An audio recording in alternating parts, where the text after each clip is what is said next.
an overview of your thoughts, coming out of this game? I mean, that was a little bit of a crazy game. Just the number of turnovers. They don't seem to be too disappointed. But, I mean, we just, you got to take these experiences, just the conditions, and we got to be better next time we encounter anything, any kind of, and we do. Now, I thought our defense really made some gigantic sudden change stops that were invaluable to what happened, and I thought we ran the ball a little bit better later in the game too. And yet, the truth is, for us, we have a short week, and we're in the 7-day window of preparing for the next game, and we have no momentum. I mean, that's one thing about us. We're just, as soon as this day is done, then we got to really accelerate into the next one. And you made a lineup change, putting Bo Richter in, and then first play, he makes a tackle for loss. Second play, they fumble. How much do you think, his presence on that first play may have led to that early change of, field? I don't know. I don't know if that did or did not. Oh, you're saying on the tackle for loss, you're saying. He had tackle for loss, and then, they're facing a long situation. Yeah. We got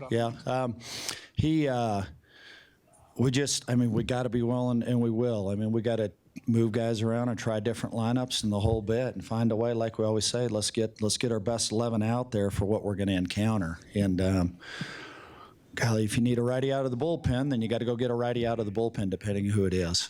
And the hit Jaden Goodwin put on, when you're watching the replay, what were your thoughts on how that was going to be called? I thought it was a great hit. I mean, his chin's up, face up, exactly fundamentally what we want. I mean, he's square, he's bringing his feet, and then to be able to get that thing out of that was a huge play. I mean, it was 2010, and to come up with a stop there absolutely was a big one. Yeah. Any thoughts on Brad Roberts? I mean, having this kind of game, particularly against the Colorado team. You know what? I haven't looked at anything final-wise here. What do you end up with? Buck 73. I got to tell you, we had the guys over at that position at our house the other night, and Amanda made the biggest batch of macaroni and cheese, and I thought, she said, hey, if this doesn't work well, it was all that extra cheese and all that good stuff I put in there, so who knows? He must have carb loaded well. Do you go back to the mac and cheese next time? Well, she already asked him post-game, so we'll see if it's money. The conditions, you guys seem to embrace it. How do you think they fared with what you dealt with? We did, but I mean, golly, we can, you go through the number of, the fumbles that we had that are fixable. You look at the deep snap over the punter's head, and it doesn't matter how many wet ball drills you do, you need to play in it. And we're not. There are probably some sections of the country where guys grow up and they live in that day in, day out. I mean, I was teasing, we had a guy who plays quarterback for us from Jersey, and this morning it wasn't raining, but it was misty and it was overcast. And I said, hey, this is clear and sunny in Jersey, right? And so he did a heck of a job as far as managing the game and handling the ball. Relative to what you expected to see from CU, what was your impression of them as a whole? They're very, very capable. I mean, they're, my goodness. They have excellent bodies. The staff does a good job, and they'll be a team that should be very competitive moving forward.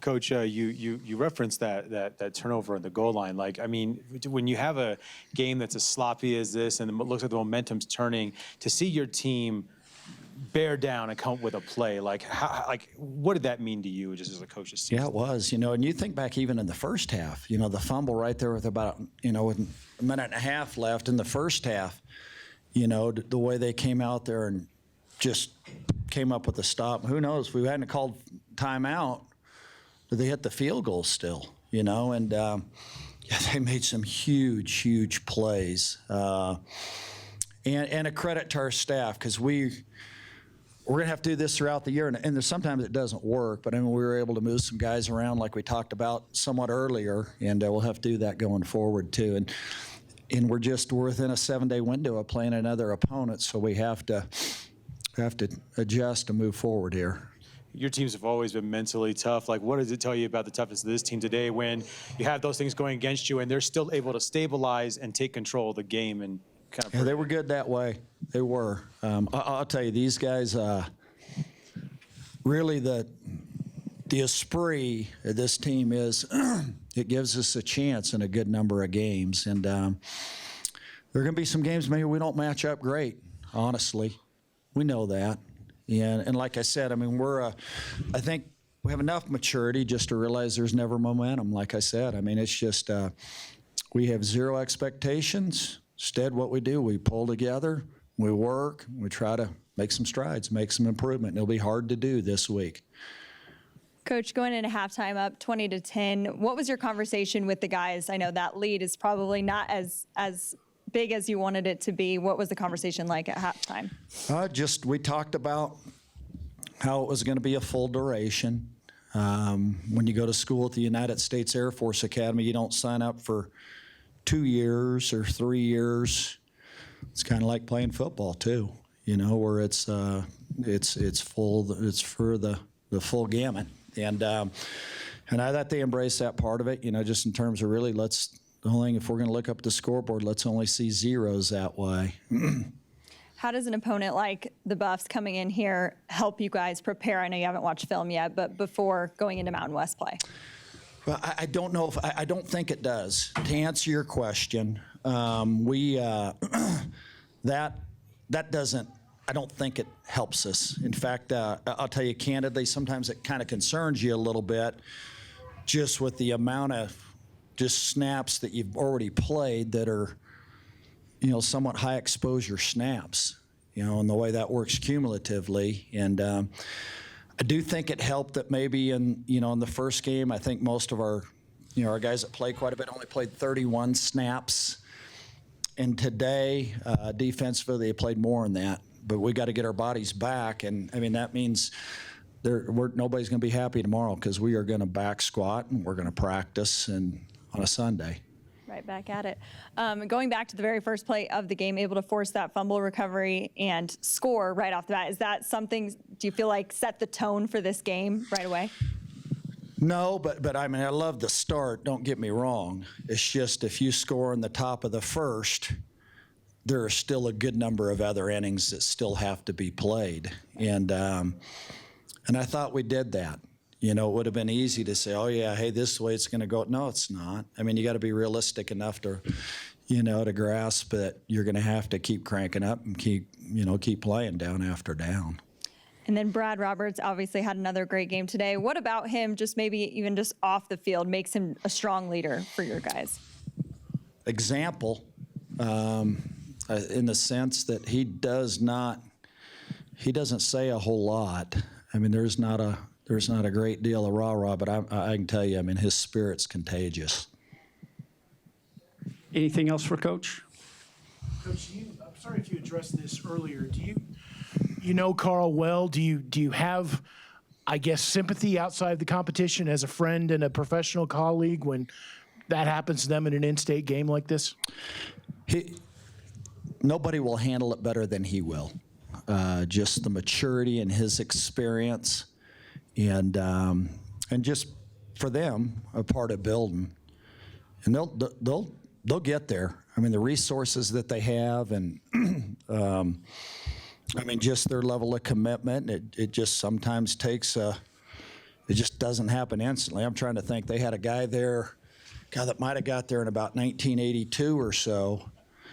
In those first 3 years, we go back and look and see what that record was. But I think in '85, the fourth year, they put in a little bit different system, and they went 6-5, and they got to a bowl game, and maybe it was a Freedom Bowl or something like that. The next year, they went something similar, and then they flipped a reverse out there to old Jeff Campbell against Nebraska. I think that was in the fall of '88, and it helped turn it for him.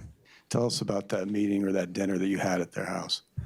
Yes, sir. So we do a lot of position group things. So I know the fullbacks and quarterbacks usually go out, but Coach Calhoun invited the fullbacks over. So we had burgers and mac and cheese. That's one of the fullbacks' favorites. And I don't know, maybe that helped for the game we had today. What does it mean, 3 touchdowns to beat CU like you just beat them? 41-10 hadn't happened before. It's an awesome feeling. I mean, they're a Power 5 opponent. We knew they were going to be tough. We knew they were going to be big. And our offensive line executed. Obviously, we had too many turnovers, and we're going to change that. But I thought we played a really good game, and our defense really stepped up to the plate. But how much to you growing up in Denver? I mean, what was your relationship with that program as a kid? I mean, were they one of your teams? Did you go to games? What was that like? They were one of my teams. I went to a few games. It was tough to not be able to get an offer from them, but I'm happy where I am now. Do you think, and you can answer this, but anybody else can too, is this kind of the essence of Air Force football? I mean, you weren't recruited by them, and you're 20 miles away from them, and you come out and beat them 41-10. You know, is that what you guys pride yourselves on, is being under the radar and then taking these chances and biting back? I think so. Just the brotherhood that we have. I mean, everybody's all in for each other. The offensive line will do anything for any of the skilled players and vice versa. I mean, I think just the team chemistry that we have right now is just better than any place in the country. And defensively, I mean, you guys were facing some tough situations today because of the turnovers. What was there ever, what was said between the unit, and then how did you guys come together to overcome those? Yeah, so basically I was talking to some of the offensive guys coming off the field. I was like, we got y'all's back. We're here for y'all, We're going to hold it down on the defensive end. And your plays specifically on the goal line, walk me through what you saw and the reaction afterwards. Yeah, so that was a split-second decision. So we were in quarters. I made a robber check to put the nickel safety on the bubble so I could stay in the fit. I saw the handoff. It was one-on-one. Then he had his back turned to me. In that situation, I got to punish him. So I tried my best. For a guy, you don't have a ton of experience yet. To make a play like that in a moment and jar the ball loose, take me through what that means to you. It feels good to know myself that I can make big plays and everyone else can kind of put their trust in me. And Michael, you played pretty much every snap, didn't you? Yes, sir. You did did either of you or Ian come out at all? No, sir. What's that like playing against, a Power 5 team with that kind of talent and receiver and needing to play every single down? Well, at least at this table, I can say we've been playing football for a really long time. This is something we've been doing our whole lives, and why should it change now? And then you made a stop on 4th down as well, right? Yes, sir. Take me through that play. And then again, kind of overall making these stops, how much that needed to impact the game because of the turnovers. So they motioned to an unbalanced set, snapped the ball really fast. I realized they had a slicer from the X, which would be my number one. He went away trying to draw my attention. I understood the situation at the time. They needed to get the quick first down, so I put my foot in the ground, came downhill, filled the B gap, and made the play. And Zeke, first of all, being a quarterback who beat CU, there's not many of those in Air Force history. To add that to your list of, things that you're going to be able to walk away and say you've done. I mean, what does this mean to you? It's a good feeling. Like no other, just being able to come out here and dominate. Really can't put it into words. It's a good feeling. That's all I can say. It's a good feeling. Hey, Jaden or Michael, I guess you really didn't know if you're going to see Brennan or JT Shroud out there. Did you guys prepare two different game plans, or how did you prepare for two different quarterbacks? So in the game plan, we knew that 12, he could run the ball a bit, so we went through some read zone during the week, stuff like that. But we also knew Shroud had an arm, so we prepared for both. Hey, Brad, I guess, sorry, Paul. Talk about that offensive line a little bit. How good is that offensive line? Our offensive line is unreal. I mean, just the power they have from the how low they are on all their blocks, and then to go into the slots and the wideouts, making the blocks 20 yards down the field. I mean, we're able to run the ball so effectively just because of the fronts that we have. Zeke, I want to ask you something about what Brad said, that the team chemistry with this group is good or better than anywhere in the country. Why is that? Just shared experiences being here, I think coming to this school, you have experiences like no other. Not many people could say they went through basic training with each other. Just all the things that the academy has that we go through together. So, one, that brings us together, and then something that, we tried to do as like a senior class this year, just try to get people to be, whether no offense versus defense or, like that, just everybody come together and become one almost. And we finally saw Zach Lear. I feel bad. This is for Brad. Fullback. Not every team has a fullback. A lot of teams don't. Are you the last of the dinosaurs, or are you making it hip again? I guess I'm trying to make it hip again. I love being a fullback. I mean, especially the way we run our fullbacks in this offense. It's awesome. What do you think about Zach Lear's debut at that position and what he brings now to the offense? So me and Zach are pretty close. So just talking about it all week, like, getting ready for him to get ready for the week and, seeing what he could do on the outside. It's exciting. I'm happy for him. He got the opportunity to show his skills and just show what he can do. Brad, sorry to offensive line again. Is the hat kind of an ode to them a little bit? Or are you an honorary Diesel member, or how does that work? Yes, sir. I got an honorary Diesel, I think like after the third or fourth game last year. But it's awesome thing. It's just what the offensive line and then some of the skill players come together and they'll give out the Diesel hats every once in a while. So it's a cool thing that our offensive line kind of created. For Zeke and Brad, I guess we'll start with you, Zeke. When you have a day where the ball is like popping out a lot, because rain or otherwise, and that's uncharacteristic, and yet you still were able to get your footing and take control of the game. I mean, what does it say about this offense that you're able to pull that off? I think it says that we're disciplined, and no matter the conditions, we can fight through anything. We can't let the outside obstacles be tougher than what we're trying to accomplish. So I think it's just show toughness that we showed today.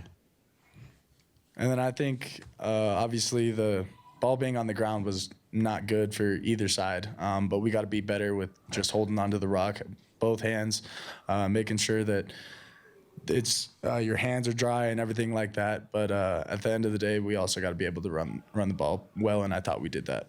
Does it excite you to know that, that it wasn't that clean of a game and yet still 31-point win?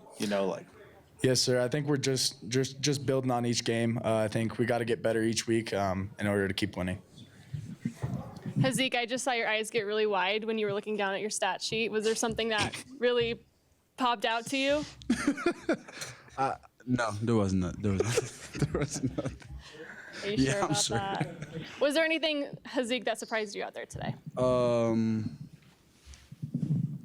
I mean, like Brad was saying, it's we don't want to have 5 fumbles because that's what it says. I was looking at the fumbles. It says if we have 5 fumbles, 3 loss.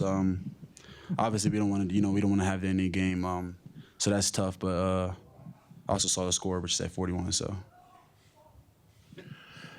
Brad, you mentioned what this means as a Denver kid. Do you get bragging rights when you go back for the holidays? You can see some guys, maybe former teammates or old rec league guys from Aurora, that area. They're on the CU sideline, or maybe some good friends who are Buffs. Oh yes, sir. There will definitely be a little bit of friendly banter between me and a couple of my friends that are on the CU football team, and a lot of the kids that I went to high school that are on the CU, just going to CU for school.